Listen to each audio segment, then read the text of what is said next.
Hey besties, it is time for the 5th annual International Women's Day celebration on Friday, March 7th. Go online to IWD2025.eventbrite.com or go onto our website at hypegirl.us for all of the details. Look forward to seeing you there. This episode is powered by Hype Girl. You can find them at hypegirl.us. Hype Girl is an amazing company that helps women all over the country locate other women just like them by community events and also finding ways to express your passions out in the world and be more of who you are because the world needs your magic. We rehearse this all night long. There we go. So I don't talk so much. There you go. Sorry. Dr. Hollis, will you please introduce yourself to these beautiful hype ladies in 30 seconds? That's the challenge part. 30 seconds. Ready? Go. I love a good challenge. All right. I am Dr. Tiffany Hollis. I'm an associate professor at Coastal Carolina University. One thing about me is I am an advocate, but I'm also a change maker, a risk taker, and a cycle breaker. And I live by that daily in all that I do. I walk very unapologetically into the spaces that I never. I was born in Connecticut and I was raised in Gaffney, South Carolina, so I'm a damn Southern Yankee. And I'll tell you more about me throughout the panel. There we go. Okay, Miss Elizabeth Ferraro, your return property inspections. Well, my name is Elizabeth Ferraro. You can thank this sexy alto voice to all of our South Carolina pollen today. You're welcome, I think. I am the co-owner of Rivertown Property Inspections. We are your largest home inspection company, and we've been in business for 10 years and here in Horry and Georgetown County. I work with my husband. I play golf with my husband, and I'm still happily married to my husband. Yeah, that's a win. That's a big win. I have 3 children. I have a 19-year-old who is a freshman at Coastal, so I appreciate and value what you're doing. I have my 9-year-old Emma, who is here with me. Just got to cha-cha slide with her, or no, Cupid shuffle. That's what we did. And then I have a 4-year-old Abigail. I am a registered nurse. I worked at Grand Strand in the trauma ICU. I still do really good CPR, although I hope you never get to experience that. People are my passion, and I absolutely love what I get to do every day, and that has grown to impacting my community, and it's a gift. Thank you for having me here. Thank you for being here. Okay, Ms. Sharde Crawford, lovely law firm. My name is Sharde Crawford. I'm an attorney at the lovely law firm. I've been an attorney for about 12 years now. I practice criminal defense as well as personal injury work. I am, despite being 4'11", a pit bull. I'm like a little kitten, okay, with heels on. I'm one of those ones that I'm like a kitten, but when I'm looking in the mirror, I really see the tiger looking back. I'm a mother of 3. I have a 20-year-old, a 10-year-old, and a 1-year-old surprise baby recently. And then just recently I became a grandmother, but don't you dare call me grandma. I'm Gigi. Okay, Gigi. Okay, Miss Brandi Campbell, take it away. I'm Brandi Campbell, and I am the broker in charge and owner-partner of Palms Realty, one of the largest real estate companies in our area. I'm a mother of 3 beautiful boys, and I'm a wife. I am founder of an organization, Cancer Heroes of the Carolinas, where I care for children in Horry and Georgetown County financially who are battling cancer in our area. That was created to honor and serve my son's battle with cancer. I have experienced much adversity, and I am still here. And I'm honored to be here in front of all of you amazing ladies.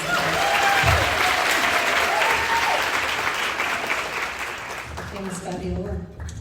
Hello, everyone. I'm Fabiola Johnston. I am the owner of Coastables in Carolina Forest and Salt and Detox Oasis, which is a wellness spa. Thank you. So I am a wife, a mother of 2, an 18-year-old also at CCU, and a beautiful daughter, Leela, who is here. And for me, my journey is really about empowering women. I've gone through, well, you'll learn a little bit more, but I've gone through, leaving corporate America and really focusing on wellness and self-care in the last couple of years through my journey. So I am an advocate, and I just want everyone to know that how important it is to focus on your self-care.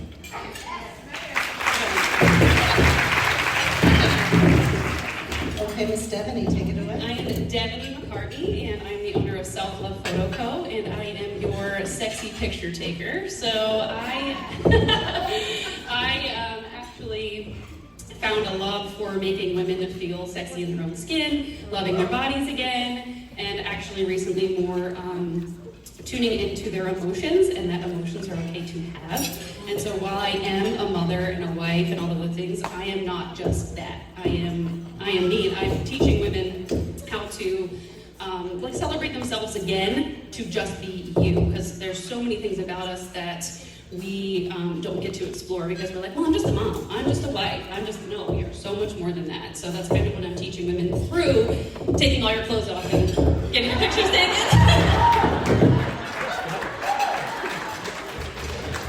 All right, so let's kick it off. Brandi, I'm going to come to you first. So most successful women of purpose can think back to a time, a moment, some call it an aha, where they knew their life was meant for more than just existing, that they knew they were meant to have purpose. What was the moment in your journey that really revealed to you that you were going to be a woman of intention and purpose? That's a tough one because I think we have so many moments of impact. But when I really reflect on, for me, a big turnaround moment other than when I became a mother was when my oldest son was battling cancer at 11. And, my business in those 5 years prior had really started to take off. And I had so much confidence coming into that season of life. And I remember sitting in my kitchen and just, crying to my girlfriend because I'm like, I can't go out and I can't smile and I can't pretend, and we're in the trench here as a family. And, I can't do these things. And I stepped away from my work for a year, and in a time where I had built great momentum, and if you're an independent contractor, that's one of your biggest fears. But she said, this is not your season for business. This is your season to care for your family. And when she released me of that, and as I reflected and as I cared for my child in that year, when I came back to work, I said, God, make a way in it. Make a way in it where there just doesn't seem to be a way. And he magnified my business tenfold from that moment that I thought that, I was at that high. And it was coming through that low where I recognized that I could care for my child who was battling cancer, care for my twins who were one, help support my husband, our family-owned business, and remember who I was, and that was an able woman and a child of God.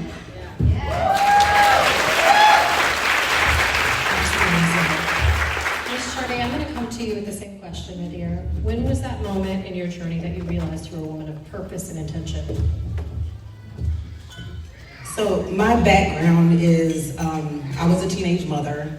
I had my oldest daughter when I was 17 in the summer between my junior and my senior year in high school. It didn't stop me. I went straight to Coastal, graduated from Coastal with a finance degree, got my MBA, and then I went to law school. But you can imagine that during this time that I feel like I was constantly being hit with people telling me that I wasn't in the right space.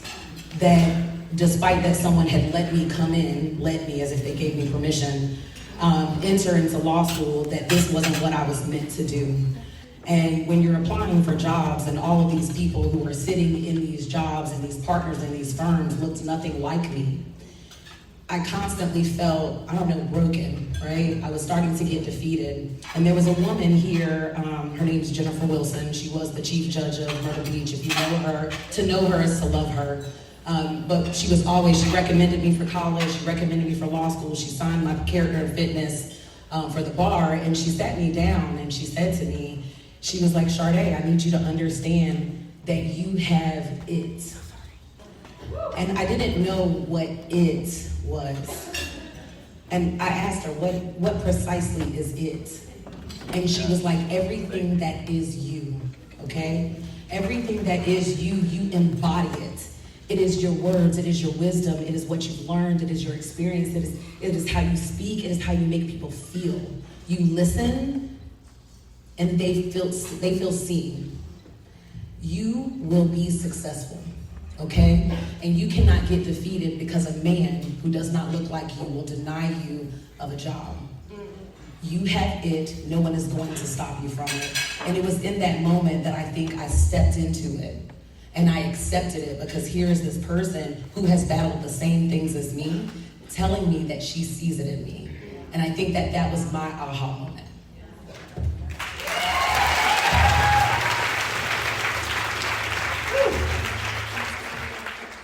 So I love that you said that, because here's the thing. One of the things that Stacey and I are really passionate about is changing the culture of women so that when you're talking behind someone's back, it's only for edification. That is the only purpose. And we are working really hard to be the people who, if it starts in our midst, that we say, no, we're not going to talk about that. But you are such an example of why that matters. Because it takes one moment of breathing belief and power of will into somebody for them to change their entire lives. So thank you for sharing that. And Brandi, thank you for sharing. You guys are so powerful. We'll figure it out eventually. All fun. Okay. Balancing personal life and a high-demand career can certainly be a challenge that many women face. How do you manage this, and what advice would you give to those who are struggling to find a balance or a harmony, although I don't know that either one of those exists, between personal and professional lives? Elizabeth, what do you do and how do you make it work? Well, I love that in the question you said harmony, because I went through a season in life where I kept going to my mom, who is also here, and I was asking, like, how do you find this balance? And she said, Elizabeth, balance is a dream that we're all chasing that's like the unicorn, though. Like, we're not going to find it. And so she said, what I have found is that your life is a rhythm. And sometimes your rhythm, and y'all, I'm not a music major, so I'm going to get it wrong, but sometimes your rhythm is a staccato, right? And that's what you're having to roll through, and that's the season of life that you're in. But sometimes your rhythm is then that you've got to ebb and flow through it. I will tell you, one of my best things that I do is I live and breathe by my calendar. I was trying to set up something with one of the ladies over here, and they were asking me, and I said, I can't do that without my calendar. I time block in it, but I time block in it not just for what I need to accomplish in business or what I feel like God has put on my plate. I also time block in it my family, right? My date nights with my husband that are crucial to our marriage. I time block in that. I time block in that, what am I going to do for myself? Right? What does that look like? And then I follow it. I actually just got this Apple Watch, and it was so I could follow my calendar a little bit better. I'm doing these coffee connecting, and they only last an hour because I only have about an hour in my life, but I cannot be interrupted by something, and those things are important. And so the clock was there to help me to say, okay, my hour's almost up. Let's see what else we can get from this connection. And giving myself this space to also know when I just need to have a free day of no calendar time. It still goes on my calendar, so I protect it, but then I don't have to tune into it. That's my answer. Great advice, thank you. Fabiola, what do you do as the owner of 2 businesses and a busy mom, wife? When I'm not losing my mind? So I would say harmony for me means being able to do something that I love. So I left my corporate world right around COVID. My mom passed, and I had to make a decision. And I wanted to do something different from what I've done in the past, and I wanted to help women. And as a tribute to my mom, I decided to go the path that I did. So I love what I do. It's part of who I am at the core of helping people, part of my core values. So that helps me find harmony. In terms of balance, I do agree, sometimes it is challenging. We are not always going to have it at the same time. You have to pick and choose, and that is going to help you find the balance along the way. But at the end of the day, it's find what you love, and it helps you find that harmony for you to be able to have the life that you deserve. All right, so this next question, Devanie, this is for you. You spend all day as the confidence curator building up other women, but tell us about a time when someone empowered you in such a way. I invest in a lot of mindset coaching. So there are lots of women who have empowered me. Most recently, my girl over there, Amanda, from Strong Selves, not paying attention. She has been really pivotal this last year in really getting to the depths of the mindset and empowerment, really, and breaking it down in ways where you can understand that you're at the base of the pillar, and that pillar cannot stand unless you are completely solid. Because your pillar is then your kids and your husband and all of the other things, then your business. But if you are cracked and crumbling, then you can't survive that the rest of it. So. All right, Dr. Hollis, same question, except can you tell us about a specific time, like a specific moment that you remember being empowered by another woman? So I had a very tough childhood growing up, came from a lot of adversity, very impoverished background, a mother-centered household. I don't say single mother because she was the center of the household and she made sure things happened with what little bit that she did have. So I don't say single mother because of course I changed my own narrative. And so in that space, I learned, I was a parentified sibling. I helped raise my siblings growing up, and so I did a lot with them, including attended parent-teacher conferences, got them ready for school, got myself ready for school, all the good things, right?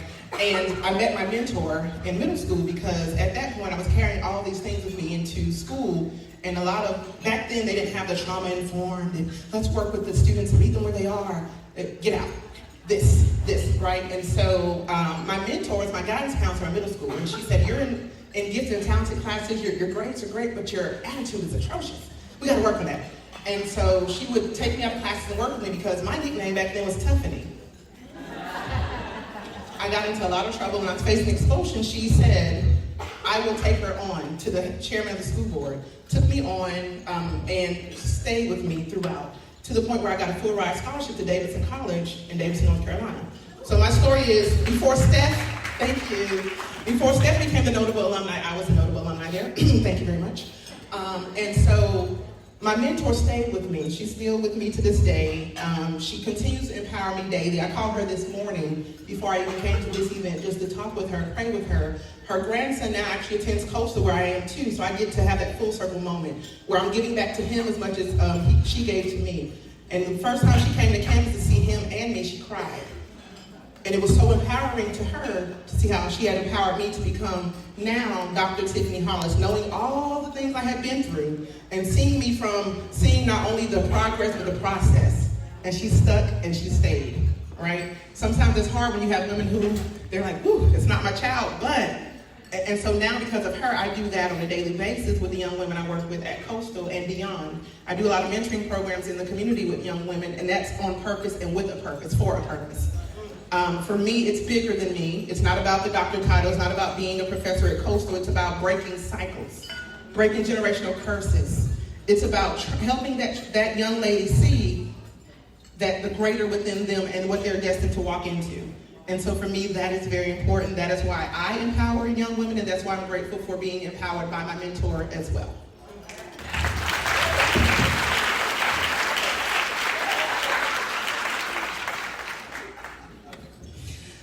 Okay, that was amazing. I just said, who wants to follow that? And they all look at me and shook their heads. So we're going to move on to another question because that was a mic drop moment right there. Part of what we do as professionals is continuing learning and growth, whether it's in our career or for personal excellence. How do you prioritize learning in your life? And can you recommend any best practices or resources to the ladies here that would help us along that journey? Miss Elizabeth? So best practices, one, I cannot be the best me that I need to be available for my team, for my family, for my church, for whatever God has brought me to if I'm not investing in that education. So one, I had to give myself permission that it was okay that I did not know how to do something, and then the permission to go and seek it out. And so I also, this last year, I actually got this idea from a friend here. I hired a spiritual coach. I'd had business coaches. I had people, who worked and helped us grow our company, and I was really thankful for that. But I had someone that I could just go to and fully take from. And we spend the last 10 minutes of our hour where she just praise over me. And let me tell you something, I did not know how much at that time, how much I needed someone like that in my life who could challenge me, right? I'm a preacher's kid. We're not people that you often challenge, because I have totally used scripture in an argument with my husband. I don't recommend it. But right, like those are people, the ladies at my church, I love them and they are there to fuel me on, but sometimes I don't feel comfortable sharing all my weaknesses with someone that I see every single day, because it's really hard to acknowledge those weaknesses. And so finding someone who I could authentically call yesterday afternoon and say, hey, I'm not having a great day and I know Satan is attacking. Can you tell me what I know, but I need to hear, right? The other key thing is reading. There are so many resources out there. I love to read about anything. I actually really love to read about money. I know that that's weird. But it's those opportunities. And so I set a goal one year that the only time when I was in the car, because I really knew I was in a growth phase, and I knew that education was going to help me with that. So every single time I was in my car without my kids, I only had on Audible. Right? That was what I needed that year. And so that's what I challenged myself for. And I would alternate them. I would do a business book, I'd do a money book, and then I would do like a self-help or a religious book to kind of cover all of the phases of where I was at. Absolutely. What is the last Audible book that you read or listened to? Do you remember? It is called Undaunted by Christine Kane. And she is the owner of the third largest anti-sex trafficking company in the world, and she is an inspirational speaker as well. And she talks a lot in that book about how she felt unequivocally unprepared to speak to these women who've been faced with some of the worst things in life and share Jesus with them. And you want to talk about a game changer? Wow. Yeah, I can only imagine. it was amazing. Devanie, I have heard you talk about the difference that having a mentor has made for you personally and in your career. Can you share with us a little bit about how you found her, what you would recommend for someone on why they need a mentor, and the difference it's made? The mentors for us in the boudoir community, it's very popular to get a mentor because what we do is not easy, and it's not easy to market, it's not easy to really grow that business. So there is a lot of failure in the boudoir business, and I was determined not to fail. I'm like, this is happening, and it's gonna happen really good, because I saw the potential around me of all of the women and how much impact they were making, and also how much money they were making, and I was like, that's it, that's what I'm gonna do. So, but the main mentor that I work with now, we took actually a workshop together before. So I kind of just met her through that, is through a different type of mentor. Literally just mentor after mentor after mentor. And I got recommendations through my boudoir Facebook groups is really where I found them. The reason I do it is because we all have those inner demons that are like, you're not good enough, you can't do this, you're not going to be able to scale, or you don't trust yourself enough. It's like all of those things that you tell yourself in the back of your head that can really make the downfall of your business. And so I knew that if I wanted to grow, I would have to have somebody in my ear saying, no, that's not true, let's flip this. And then use the proper exercises to flip that and take action on it. So it's not just like positive affirmations and mantras. You actually put things into action, and you journal, and you test things and try things, and you learn that failures aren't really failures anymore. They are learning, and it's all growth. It's really pivotal to grow your business to the next level, honestly. So, what was the last question? That was an amazing answer. Thank you. I think that most women who are aspiring to level up in their careers have made the decision to put themselves first, whether it's in furthering education, whether it's surrounding themselves with a mentor, whether it's being here today and putting them out in a room with 300 women that maybe they don't know, and reaching out and asking for help and building community and relationships with one another. Yeah. And the other cool thing about mentorship too is that there are a lot of paid mentors out there, and they can get really expensive. And so there's a lot of women that don't seek mentorship because they think, I'm not at a level in my career where I can afford that. Find somebody who just is respectively successful in your field, whatever it is, and ask them questions. Take them to lunch, talk to them. Even if they're not going to become your like one-on-one guru, Pick their brain. They want to know that you want to know, and take that time. I promise you will not regret it. Okay, so this question, I'm actually going to take this across the whole panel. So I'm going to ask you ladies, just be really quick with your answers. But this is a really important question, because I think if we look back at 2023, would anybody say that 2023 was kind of a ratchet year? Just me? Cool. It was tough for a lot of people, right? But there is something about successful women that even in downtimes, that they thrive. That when everybody else is shrinking, they are growing. And I'm grateful to say that that was my story in 2023, but that wasn't the story for everybody. And there's some distinction between the women who grow in times of toughness and those who fall away. And I think it's really important that you hear what those small things are. They don't have to be big things, but what are those things so that you can see them in yourselves and know that in tough years, you don't have to shrink. You can be rainmakers, and that's not just money, but just in total blessings over your whole life, even when the world is falling apart. And I want to arm us with that this year so we can go out in 2024 and kick challenge in the face and say, you forgot who I am, okay? You forgot what I was about and how I stand on my business, okay? So Devanie, starting with you, what's the one thing that you can think of that's a distinction for you that helped you thrive in 2023 when others were not? Yeah, just something. It can be super small, whatever it is. Just what's that thing that kept you, or... Definitely my mindset practices, keeping my head clear for sure, and journaling a ton. Okay, love it. Fabiola? I'm going to have to second that. Meditation. Meditation with purpose, intent. What is your intent for the day? And let that guide you. Okay. Mine is a refusal to sink.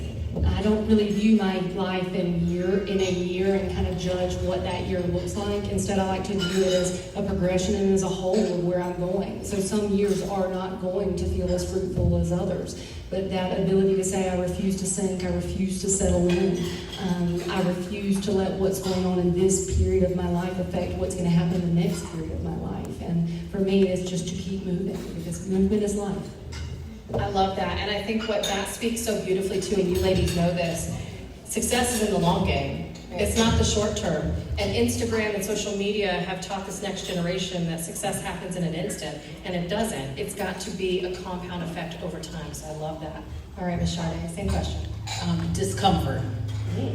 Discomfort, faith, and hustle. In 2023 was the first year I went in private practice. I left a government job that I had been at for years that I knew how to do backwards and forwards, and I stepped out on faith, went into a new job in private practice where I had to get uncomfortable, but then I hustled, and I stood on that, and it reaped all the benefits for that year. I have a two-part answer. Number one is because whenever you go through a struggle or you're not thriving or anything like that, some way, somehow money is always impacted. So I have 6 months of an emergency fund that covers my household. So no matter what comes, whether it be sickness or a job change or like when a pandemic hits and we don't know what the real estate market's gonna do, thankfully it boomed, I just have a peace of mind because money, while it isn't everything, it is a factor in our life that causes real stress, right? And especially across your whole family. So that's my number one answer. If you want to know how to do that and you don't know how to do that, come and talk to me afterwards. My number two would be to check my sphere. When I know that I'm in a place where I am not thriving, whether it be external circumstances, internal, or anything like that, that's when I start paying attention to what's in my sphere. How much time am I spending with God? What am I paying attention to on the news? How much time am I on social media comparing myself to someone else, right? How much time am I spending with my family, with what matters? And how much time am I taking to pour into someone else? Right? One of the best pieces of advice that was ever given to me was serve in the suck, because it helps you get perspective and it helps you see that there are others who are way worse off, that you can help make a difference, that you can even just show up and give them a smile. So I would say in 2023, so I have this thing that I do called the Word of the Year, and I did it with one of my best friends, Dr. Adrian Sheffield, who passed away, sorry, I'm gonna tear up. A couple years ago, we came into Coastal Carolina together as two black women on tenure track at PWI. And we said, we're gonna do this thing together. We got this. And so she passed away at 44, very young, and I continued doing my Word of the Year. And my Word of the Year was possibilities. And so 2023, I walked into many possibilities. several that set me up for other possibilities that were to come. And so with that being said, I began to aspire to inspire before I retire and eventually expire. Because it's not about me, right? I use what he has given me to, he has prepared me and propelled me for such a time as this. I am anointed and appointed. I don't care what anybody says. Confidence has nothing with my confidence, right? The things that I have been given to walk in this purpose that I have been given is a passion of mine. And so for me, 2023 was a year of, it was amazing. Can I name a few things that happened in 2023? Okay, so I became a promoted and tenured faculty at Coastal Carolina University. 2% black women. 2% black women obtained tenure, right? And so this was coming in ABD. I didn't have a degree coming into Coastal. I was still pursuing my PhD, but I was published. I had done workshops. I had been a sought-out speaker for different things, and so I prepared myself for that. So going in, they said, don't go in and don't negotiate your contract. Who? You must not know who I am. You must not know who my ancestors are. You must not know what I bring to this space, any space that I navigate. They said, don't talk about being a social justice warrior. Who? That is what I do. I am not going to shrink, nor be someone else or something else to make you feel comfortable. I refuse. And again, doing that opened up those doors, which then now opens this door, and eventually open another door. I will be going on a full paid sabbatical in the fall. I also attained that as well. So yes, don't tell me what I cannot do, and don't tell me what I should not do, and tell me what I could not, would not, should not do, because I'm going to do it, period. And you just have to, you can ride the wave or you can sink, whatever you want to do. I love that.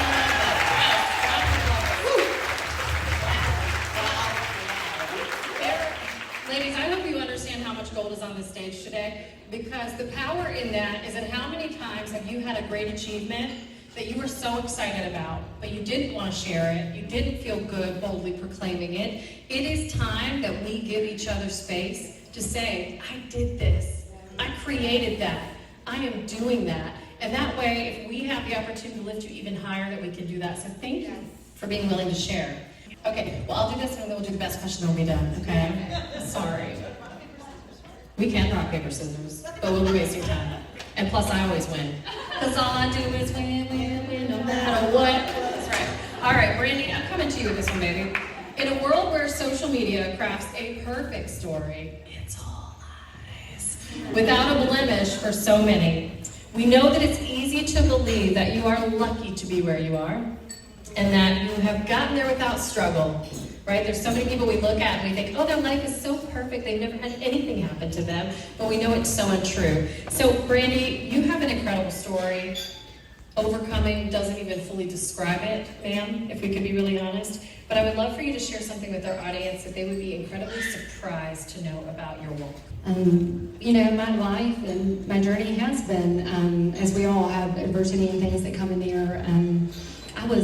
I have no childhood memories before 10 because of the layer or photos that I was abused and the things that I was born into: generational poverty, generational abuse. I was homeless from 16 to 18, sleeping on couches and at the will of men and just society as a whole. There was never anyone to say to me that I could do anything or that I added value to anything in my journey. So for me, it has been, I always applaud women and individuals as we're stepping out of corporate spaces and proclaiming our things. But for me, my story is the opposite, because I did everything I have done in this life with a high school diploma and the desire not to be where I was.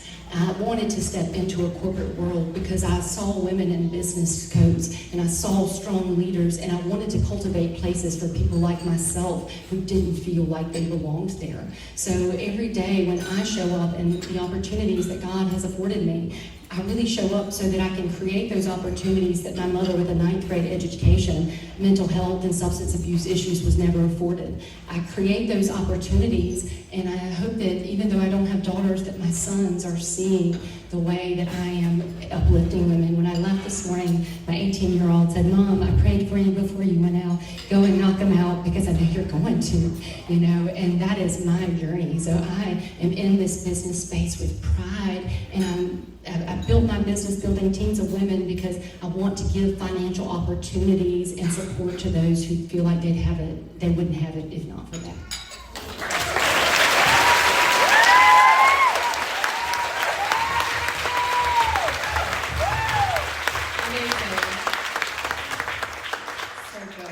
I mean, you know, at the end of the day, I would have never looked at you and known that story. Yeah. And it is, I don't know why I'm crying.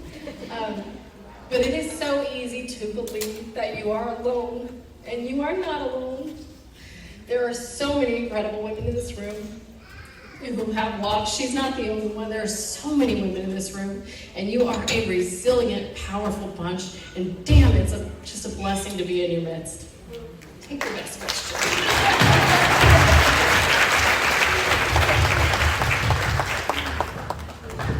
All right, last question. I think everyone on the panel, I would love to hear answer this.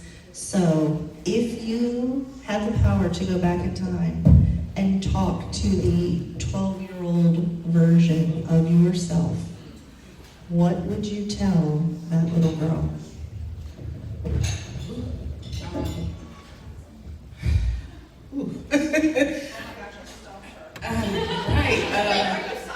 I was just coming out of my Tiffany phase at that time. I would tell my 12-year-old self that I was enough and that I am enough, like all the things that I tell the young ladies that I empower now, I would just say, so my mentor used to tell me that I was not too much, because people would say I was too much, too extra, too this, too that. They still do, but I don't care. And she would say, but that's because they can't contain you. They don't have enough space for all the greatness that you exude. And I was like, wow, that is powerful. So I would tell my 12-year-old self those very same things. I would also tell my 12-year-old self, not knowing my father growing up, that I didn't have to give certain things to men to think that that was validation. And that's what I kind of did for a lot of years, from 12 to about 18, giving myself and giving of myself to those who did not recognize my worth and did not see my worth, but they saw other things, right? Material things that they could take advantage of, so to speak. And so I would tell my 12-year-old self that I am worthy, that I am enough, and that enough rhymes with tough. Because again, back then I was coming out of my Tiffany phase, and all I knew to be was aggressive, and all I knew to be was pretty much violent and just tough. That's how I had to be. You know, they talked about thriving earlier, but I grew up in survival mode, where I had to. One decision on my end was a decision for my whole family, because I raised my siblings growing up. So if I made a decision, it wasn't my mother, it was me that impacted everything that happened in my household from that point forward. And so again, making that decision, coming out of Tiffany, to do better, to be a go-getter, to be a trendsetter, to be a go-getter, kind of helped me now as my 42-year-old self. Oh, I'm sorry, I know I look at it. To continue to walk in purpose, for a purpose, and with a purpose. So I appreciate the opportunity to be in front of you today to do so.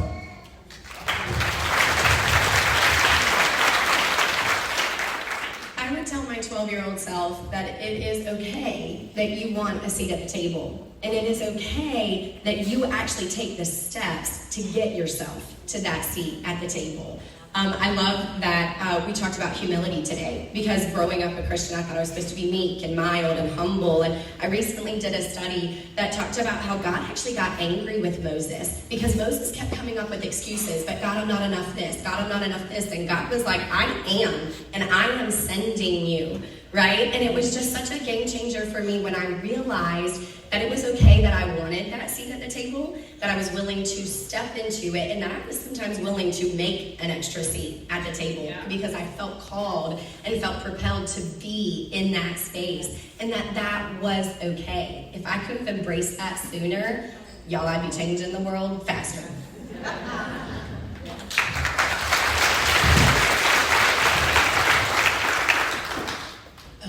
I would tell my 12-year-old self that you are not just anything. As the baby of the family who had an older sister whose light really shined, I always told myself I was just smart, right? But I wasn't just anything. I would tell my younger self that you need to let your light shine and never dim it. You do not dim your light because others can't stand the glare, okay? You shine because you are not just, right? I would tell my 12-year-old self that there are gonna be rooms that you walk in that people don't believe that you even deserve to be there. And you don't have to convince them that you deserve to be there. You are in it, you walk in it, you own the room. As my boss likes to tell me, Amy Blvd, let's curse. She will say, you walk into that room like you're Sharde Crawford.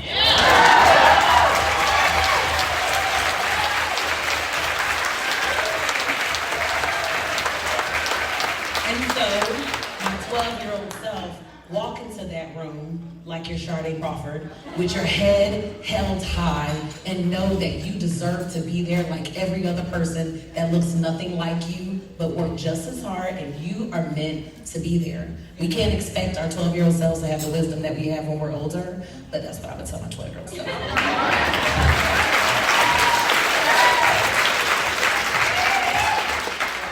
The one question I hoped I wouldn't get. I've actually worked through this question with counseling through the years, and my number one answer was always, I love you because I know you need it. As an adult in this life, as I've navigated through, I've gotten more comfortable with recognizing that I wasn't held enough, I wasn't loved enough, I wasn't valued enough, and that was just to myself, not even the way that the world was giving me that, you know? So often we believe we have to achieve enough to be worthy enough of simply being here. And so what I would constantly say to my 12-year-old self is that I love you because I know that you need it. And I used to compare my life to Job, and then I quit and I said, hey, I really like Joseph.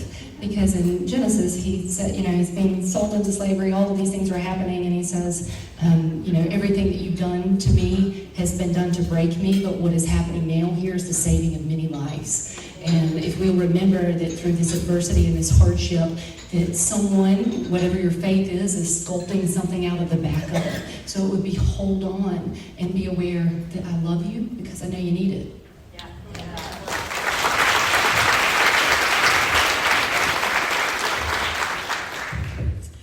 So I would tell my 12-year-old self that find your voice. As young girls, we're told, you know, to stay silent or behave, and I think for a long time, it took me a while to stand in my power, and I'm still struggling sometimes. But however, the Lord decided I needed to be here. And I'm still learning, I'm still trying to find a purpose, and then I found part of it. At the end of the day, if I could go back, I just know that I am here for a reason, and I need to shout to the mountaintops.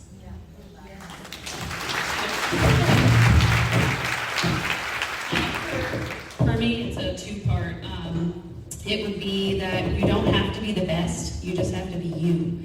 For the longest time, I had a chokehold. I have to be number one in sports, in art, in everything.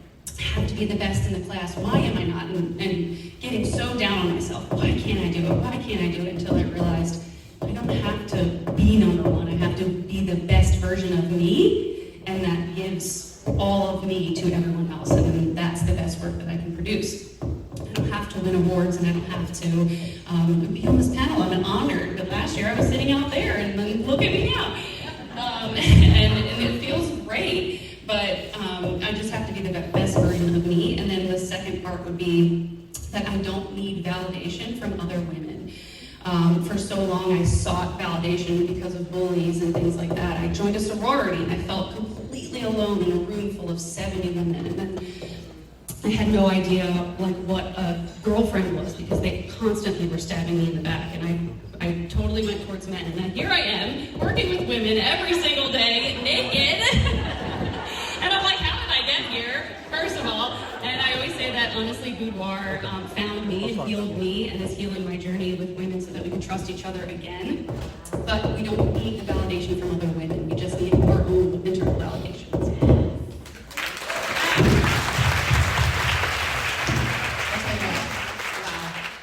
Wow. Thank you all so much for being up here. Thank you. And sharing so beautifully your hearts with everyone in this room and just your journeys and who you are. And I am blessed to know each and every one of you. And for you ladies out here, they all also have tables in the expo. So if you want to be able to go over and have a one-on-one conversation with them and talk more about what they've shared today, please reach out to them. They're all lovely. I know them all personally, and they would love to have a conversation with you about what they've shared today. So please reach out and make some new friends. Yeah, definitely. Thank you, ladies. We appreciate you.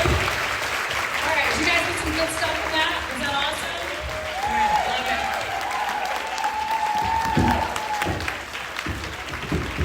Hold up. DJ, where's my actual music?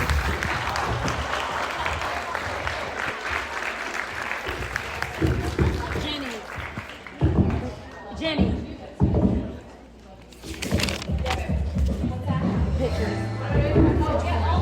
Could you stay for 2 seconds? We're going to do a quick photo.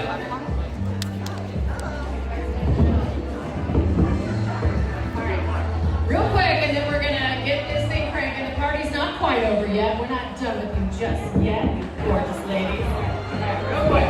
2 seconds. Here's the camera angle. All together.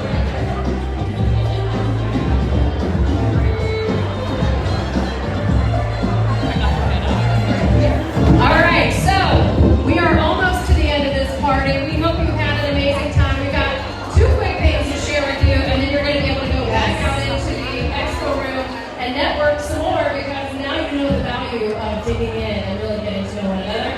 So, all right, mic reset. Ready? Are you ready for it? Are you ready for it? I feel like we have 2.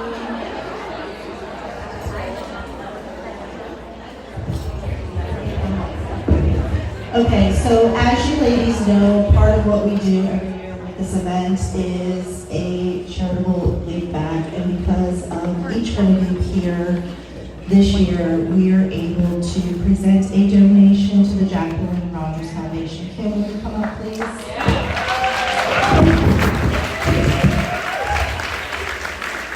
For those of you who may not know Kim, the Jacqueline Rogers Foundation is named for her mom, and they support women locally here in our community going through breast cancer treatment and help them with monetary gifts that are not tied to medical treatment. So.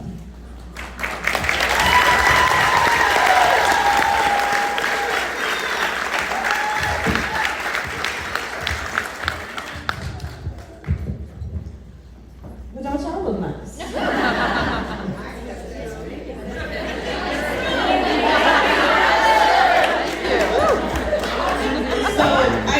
Share a little bit about the foundation of what we do and who we help and why we do what we do. The foundation was started in 2017 here in Myrtle Beach because I wanted to do something that would honor my mother. My mother passed from breast cancer and other underlying issues in 2005. And I wanted to find a way to give to her in the same way that she did in the profession that she was in. She was a nurse by profession. She taught us to be able to give to others. When you see them down and there's nobody else there, you should step in and do what it is that you can do. So that's what I do. The money that we give to these women is not tied to their treatment, so they may meet whatever need they have, whether that is they want to take their family on a trip, they need to pay a bill, whatever the case may be, there are no ties to that money. That is very important because when you are given a diagnosis, your bills don't stop at the door. They keep coming. And you don't have the ability to work like you used to. And sometimes your pride would not even allow you to say to other people, you know what, I need help. We've been blessed enough to have people come to us, and we never had to look for anybody. But if you know somebody that's in need, please feel free to reach out. And I just want to thank you, ladies and gentlemen, for being here, and you too for honoring us.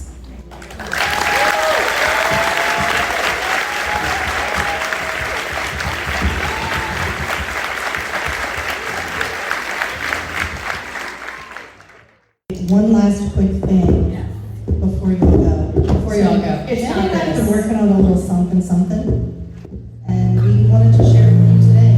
Right? We plan to do it ugly. The one thing that's really important to us is, again, that no woman is alone and that you know at all times that you have a tribe and you have a table to sit at and you have a friendly face in every room you see. I don't care where you find me. If you see my face, I want to hug your neck. I want to love on you. Come find me. It's never a wrong time.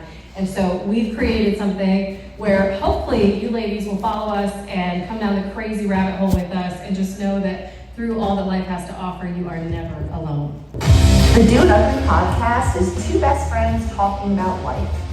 Life as entrepreneurs, moms, wives, and women who have audacious goals and really big dreams. Feeling like we had to be perfect or like we had to know all the answers held us back.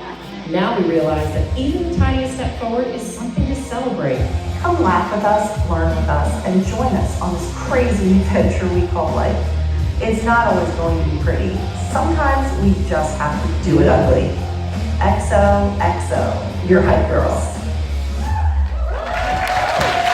And with that, we thank you, we love you, we hope that you will never, ever forget how freaking amazing you are. If you'll do me one favor before we kick you out back into the expo, everybody stand up for me. I know we need to stretch our legs anyway, it's time. You've been sitting for a hot minute. You know I am a woman about affirmations because how you speak about yourself determines who you walk out into the world as. And so it's always important that we leave this place with the energy that we came with, because I know you've been sitting for a hot minute. So I want you to just repeat a couple things after me, if you will. I want you to say, I am powerful. I am powerful. I am worthy. I am worthy. I am intelligent. I am intelligent. I am bold. I am bold. I am sexy. I am sexy. And I am an impact maker. I am an impact maker. And the next time you look yourself in the mirror, I want you to promise me that no matter how silly it feels, that you are going to put your shoulders back, put your head up, pop them little girls out, wink at yourself. It's going to feel weird, but do it anyway, just wink. And be like, hell yeah, gorgeous, this is your day. And with that, we love you. Thank you so much for joining us.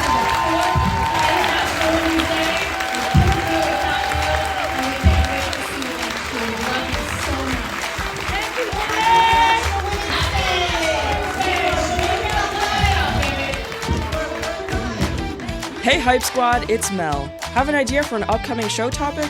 Want to ask a question or comment on something crazy my mom or Aunt Jenny have said? Or do you just want to learn more about upcoming events? Visit us at hypegirl.us.